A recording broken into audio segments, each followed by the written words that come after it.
What is up, beautiful people? It's your girl Nicole Denise, and we are back at it again with another video. Period. I can't even yell because my throat. But anyway, how y'all doing today? I hope you are doing well when this video reaches you, because I feel like today is a great message. It's an important message. And again, I'm talking to my black women specifically. But if you get something else out of it and you don't fall into the group or the category of black women, Ashe. So, with that being said, I want to talk about the subject of self-sacrifice. And I really want to delve deep into the truth about it and what I've learned throughout my life about the truth about self-sacrifice. Because, ooh-wee. So, for starters, I feel like there was this committee meeting eons ago that said that black women would become and be the face and the poster child of self-sacrifice. Now, knowing the history, knowing American history, when it comes to the body, the psyche, the usefulness of the black woman, of course, it was all to create a nation, essentially. And a nation of workers, when you think about being descendants of enslaved people. So literally, quite literally, the black woman's body was used to birth labor. And it was used to be wet nurses for the children of oppressors, of our oppressors. It's wild. I'm not gonna get too deep off into that. But what I'm saying is that in our psyche, epigenetically, in our DNA, there is this idea that I feel like has been passed down that women are to be, especially black women, are to be the work mules of the world. Which is insane, crazy, and hell no. Let me just go ahead and put that out there. That's a no for me, dog. Okay? But I do understand, passed down from generation to generation, is this idea that it is godly to be self-sacrificial. And I don't know if black people in search for liberation, and maybe I'm answering my own question, but I feel like black people in search of liberation from bondage kind of took on that story of being a martyr that we saw in Jesus Christ as the way out. Like, in order for us to, well, even that story was sold to us. Okay, you guys gotta follow me. Y'all gotta follow me. I'm gonna try to stay on track, but this is literally stream of consciousness and something I just want to talk about. So this idea of martyrdom as a pathway to freedom is modeled in the story of Jesus Christ. Because the story of Jesus Christ says, if you die, you get a reward in heaven. And you also save everybody else because of your death. So if you are martyred, there is this like sainthood, priesthood, messiahhood put on you and your name, and you become the lineage of those to be free in the future. Hopefully that made sense. So with that being said, and as far as being a people in bondage and people who have been done wrong, we identify a lot of our identity with Christ and the Christ story, with Jesus, and the Jesus story of him like rising from the ashes and, you know, basically being able to come into his full divinity after death because of his sacrifice on the cross. All right, so stick a pin there. So fast forward, we have generations of black women, I'm talking about post-slavery, post-Jim Crow, who have always been reared and socialized to believe that we are to continue this legacy of being self-sacrificial. And I understand for many of us, and especially those in our lineage, we had to be everything.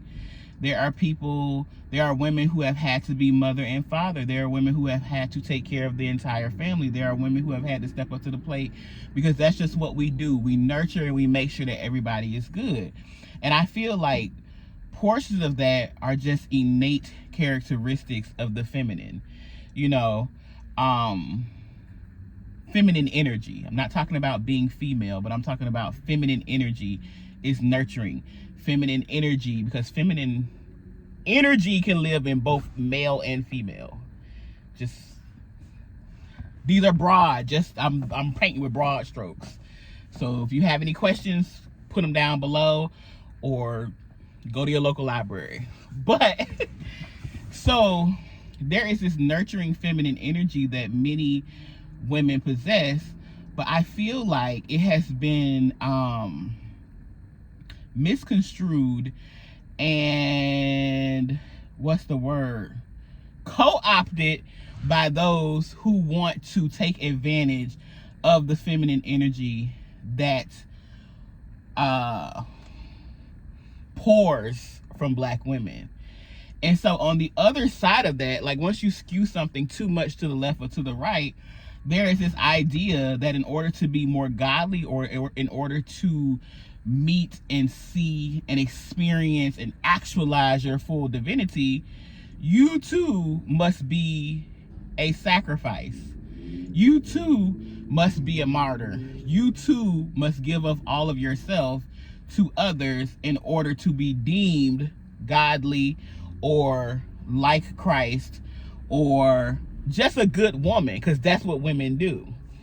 So when I was writing my book, and I'll put the year because I don't remember the year, but when I was writing my book, I'm Doing This to Me, was when I first started to come into this realization that, oh, the reason why my life is the way it is because I am doing these things. I am choosing to live according to these socializations that have been handed to me, have been told to me. One of them being that I must give all of myself in order to receive this reward later. Now, that reward could be in heaven, or that reward could just be, no pain, no gain. Without pain, without sacrifice, there is no gain. Because these are the socializations and the messaging that is oftentimes put on to Black women. Now,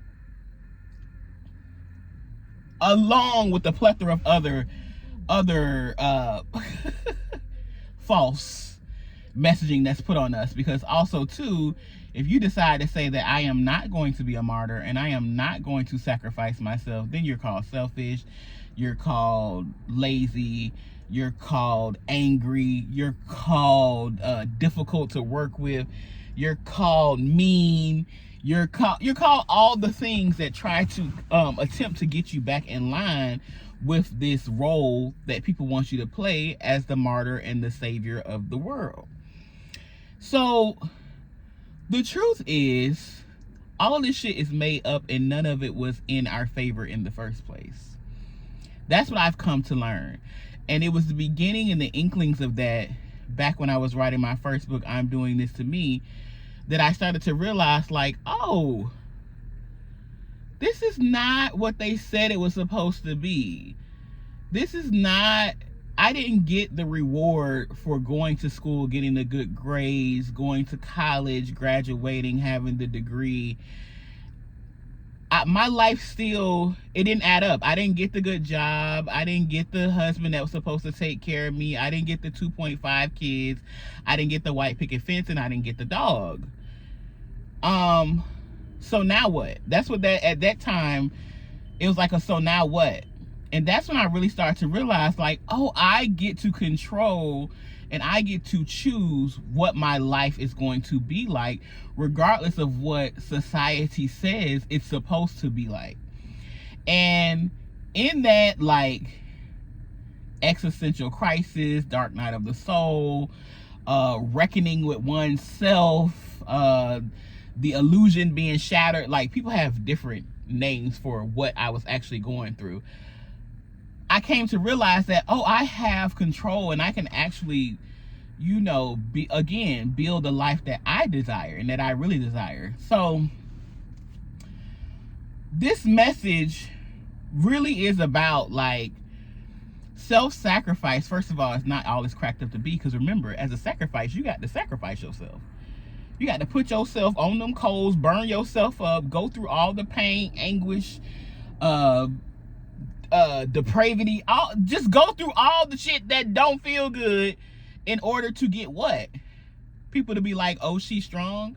Like, what really turned my life around when it came to this idea of shunning and denouncing the need for me to sacrifice myself is when I started to hear people's like obituaries, and I started to hear people talk about women who had passed on, especially like when all these like professors, like black professors, well-known women, women in high places that had accomplished all these things, got the degrees, had all this intellectual prowess and, you know, notoriety. They had all these things, and all they would say is like, yeah, she was very strong. She took care of her community. She took care of her children. She took care of her husband. She was like the model citizen. But I never heard them say what she did for herself, or how she lived a life that was happy and joyous and self-fulfilling. And I just made a promise to myself, at first internally, but then later on externally and aloud, that I would never live a life where everybody else got to have a piece of me and I got none of me. And at the end of the day, when they write what my life was about, when history is made, like in my obituary, all they can say is that she was a strong person and that she gave her life and sacrificed her life for everybody else. I ain't doing it. I ain't her. Now, of course, what I'm doing here, by giving my words, by giving my testimony, by giving my insight, these things will make marks on the world. That's cool. But also too, however, I make these videos for me. I said that from the beginning, and I've been on YouTube for a long time, more than a decade. I make these videos and these vlogs for me, so that I can see myself, so that I can have record of that I was here, so that I can go back and see where I was at a certain stage in my life. And if people happen to get something out of it, then beautiful. Amen. Ashe. That's beautiful. But again, this is a selfish pursuit. So don't ever get it twisted that it's not me first. It's going to always be me first. And I think that that is the message that I want to say to women, specifically black women, is that it has to be you first. I know what the world and what society has told you is the right way to be. I know what they told you womanhood is supposed to be. I know what they told you being nice, being meek, being mild, being godly, being Christ-like. I know what they told you. I know what they told you. That shit, most of the time, if it's coming out of the mouth of somebody that's not a black woman, all that shit that they're feeding you is to control you and to make you do what you want them to do. I look at Kamala Harris right now, and she's just one I'm just using as an example. As she's on her book tour for 107 days, I have the book, I started listening to it, it's pretty good. It's so interesting to me that people are like having protests outside of her book tour, saying that she should basically be doing more for the country. And it's just like, but you didn't vote her in as president, so why should she be doing more? It's like, they wanted this black, first of all, they didn't vote the black woman into the seat because they didn't want the black woman in the seat, right? And their own issues, their own bigotry, their own racist tendencies, their own sexism, all their isms they're dealing with, so they didn't vote her in for whatever the reason. Okay, so she's not in the seat. But in the same breath, now that she is an independent citizen, she's no longer the vice president, and she is not a candidate for presidency, and she is not the president. Now that she is an independent person of her own will, she is out promoting her book, and you want her to come and save the world. If that don't teach you about the self-sacrifice that they want black women to have and to embody and to possess, and how crooked and mental ill, mentally ill positioning that is, if that don't tell you, I don't know what to tell you. All I'm saying, sis, is, now I'm talking to black women, live your life and live your life for you. And that's cool if other people benefit from the residuals of you living your life as you. Because also what I've learned, when you're your fully self-actualized self and you're living life and you're happy and you find joy in the things that you do and you put you at the top of your list, other people automatically benefit.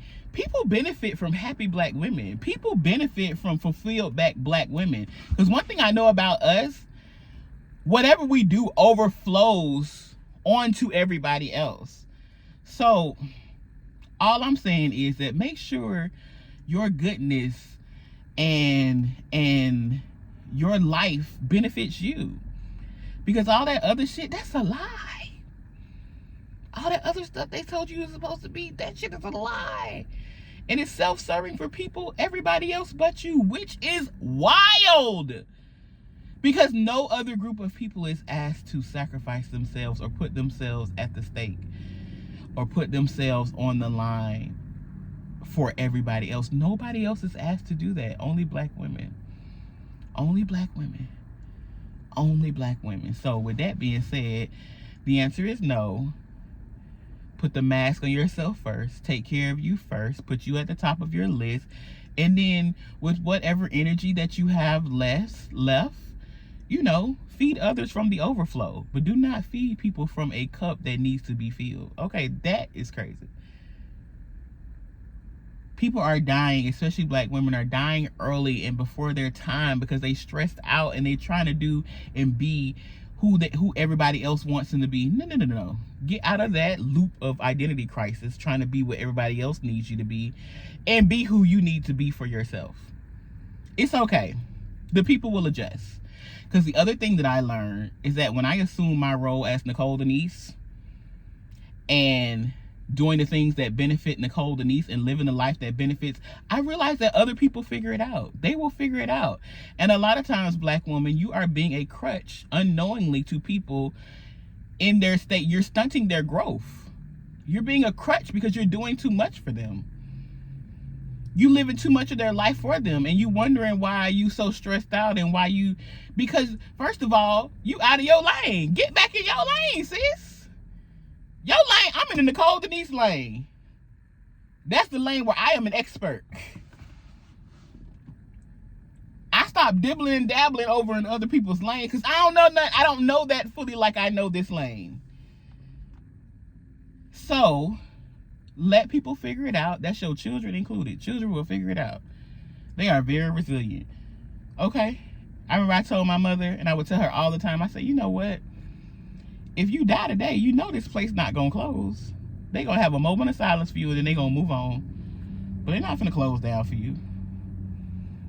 So when you come to the realization that you are just one little cog in a big system of labor, because that's what it really is when you get down to capitalism. When you realize that, oh, you'll start taking your vacations. You'll start putting yourself first. You'll start drinking your water and minding your business. You'll start putting the mask on you first.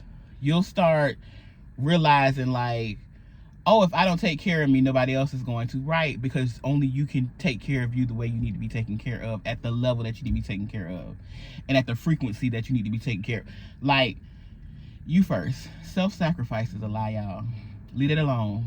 And if you believe in the gospel of Jesus Christ, Jesus already did it. So why are you up here putting yourself and nailing yourself to the cross every day? Okay? Let it be. It's already done. Live in that. Live in the finish. Live in the... What's the finish? What's the word when you say something is finished? Live in the it is finished of Jesus Christ and stop self-sacrificing yourself. Okay. I think I got the message out how I wanted to. All right, y'all. Peace.